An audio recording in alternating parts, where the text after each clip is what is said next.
Right, located. We're in a bit of a mess. Not a good start, is it?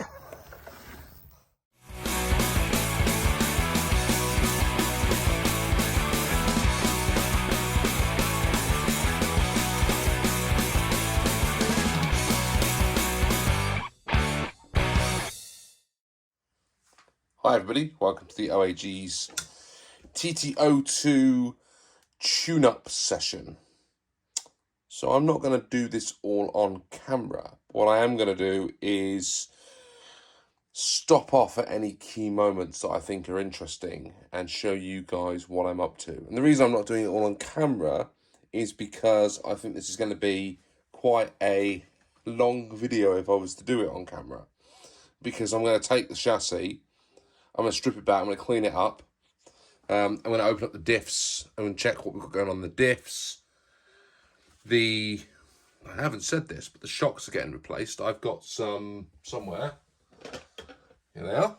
Some mini CVAs that I'm going to put some of my hard CVA oil in there. And they're going on as well. I forgot to mention that. Race pace bearings have turned up with my oiled bearings. See those? Yeah, so we're just going to go ahead and get doing this. Like I said, not going to stop too much. Going to crack on with it, and we'll see what it looks like as we go along. Right, wish me luck. So I'm really digging into the chassis at the moment. One of the things that I've really noticed is how much dirt gets down into all of the nooks and crannies at the front of the TT02. Now, Mark often seals up the front of his to stop anything jamming up into the servos. You can just see why. Bearing in mind, I've only run this off on road, essentially. And look at how much gunk is underneath some of the covers. I mean, all that up around the bearing there and at the front. It's easy to see how over time these RCs get all sort of gunked up and chocked up with dirt when you run them.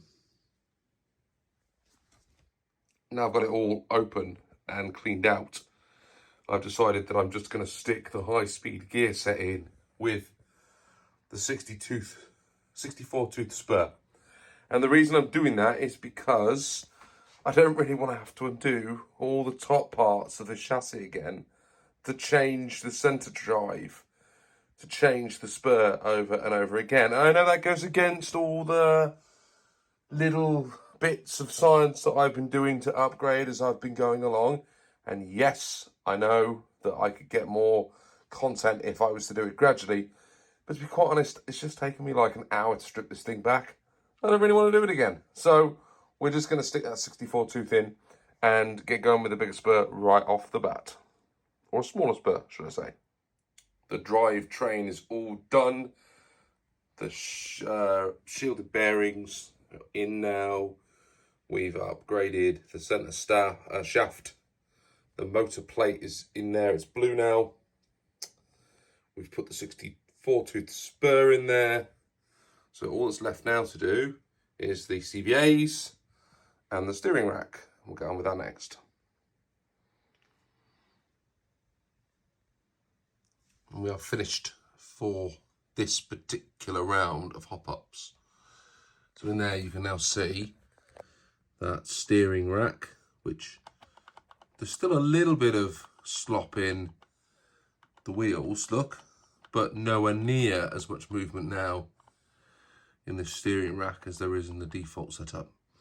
So that's pretty good. We've got that Etronixs motor in there, which you can see just under there, under that heat shield. We're still sticking with the slick tyres. We've now got some CVAs on the front. So we've got CVAs in the front and CVAs on the rear. They came off my MO5. So we're ready for the next run out. We're going to keep the slicks for now. We've got the foams to put on when and if we need them. I still think we're not quite at the right motor, but we're going to go with that one for now. Let's put a cover on it and go and give it a rip. So I'm just ready and getting prepped to go out today. It's Sunday, so Scoreboard Sunday by Phil has just gone out. and I have seen that we've fallen way down the leaderboard. So I'm hoping that the adjustments that I've made are now going to smash me back up again. Mark's a good 7 mph faster than me now, I think. So I've got quite a lot of catching up to do. So let's see if these modifications and that high-speed gear set have made the right improvements for me to get me going back up that leaderboard and hunting Mark down as quickly as possible. Okay, we are up at the speed run location. The sun is shining. We're at 0. Systems are on. We're ready to rock. So, they hit track and start. Let's see what this thing does. I apologise in advance of my filming. Here we go.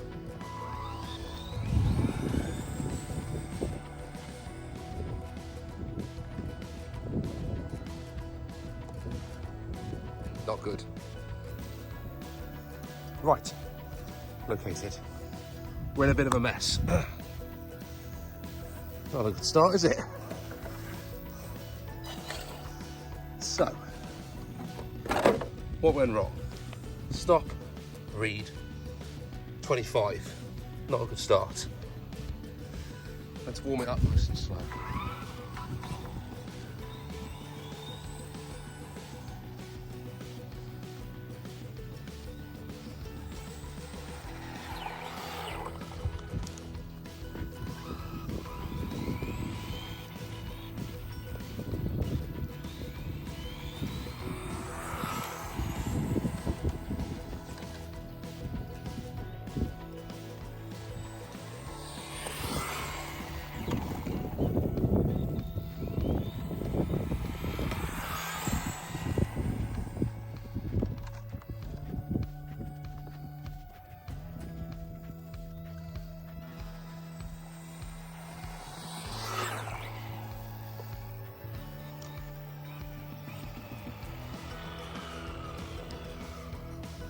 See what we got. 26. That's really disappointing. I'm really disappointed with that. So that's no faster with the high-speed gear setting. I do think it's slightly easier to control, but I was hoping for a bit more than that. Right, let's give it a couple more runs.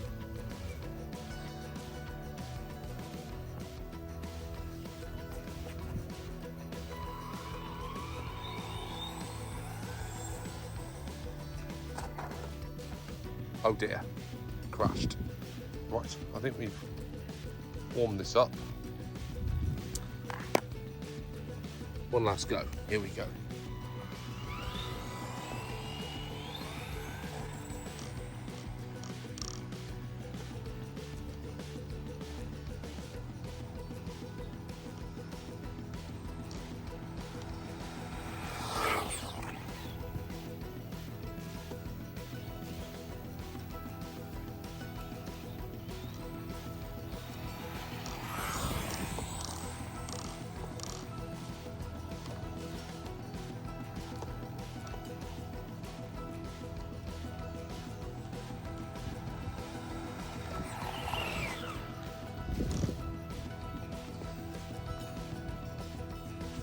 $26. There we go, 26.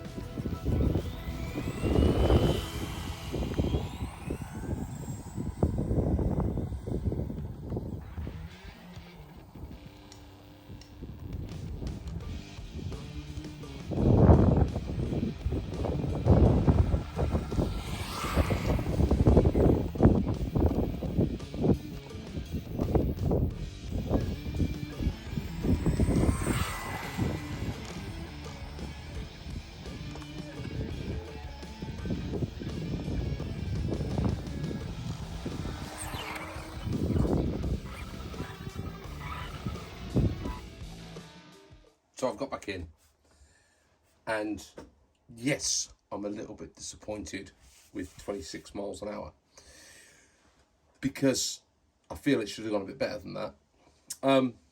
We have made it slightly more aerodynamic because we've lost wing mounted mirror has come off, so we're now more aerodynamic. Yeah, I was expecting that to go a bit better than that. Now, what I would say is it's definitely easier to drive. I think some of that's because I've got the Fly Sky transmitter, so I can adjust the endpoints, the EXP, the dual rate, and so on to get it so it's not whizzing along. But I'd have thought by swapping out and putting in that 64 tooth spur on the same pinion, I'd have got more than a 1 mile an hour boost, really. Now, it might be that initial battery pack bumps that you get from a NIM pack, you know, typically I've been noticing the first run is usually a miles an hour faster. And on that one, I ditched it into the grass, unfortunately. We might have got a better result on that. It might have got to 27, but I still think 1 mile an hour is not great, really. But we didn't do anything else other than make it more stable and easier to control. So if nothing else, that is a plus. But we've still got plenty of work to do. I might try that LRP motor again. Before I do that, I think I am going to walk through the pinions next. And we'll see if we can get a pinion that runs us up over 30 mile an hour. Interestingly, Mark's on the same spur with the same pinion, and he got that LRP motor to 31 mile an hour. So I'm 4 miles an hour behind Mark on what I thought was going to be a similar setup. So something is definitely afoot. The plot thickens. I will leave it there for now. I will see you all on the next run. For then, till then, bye for now.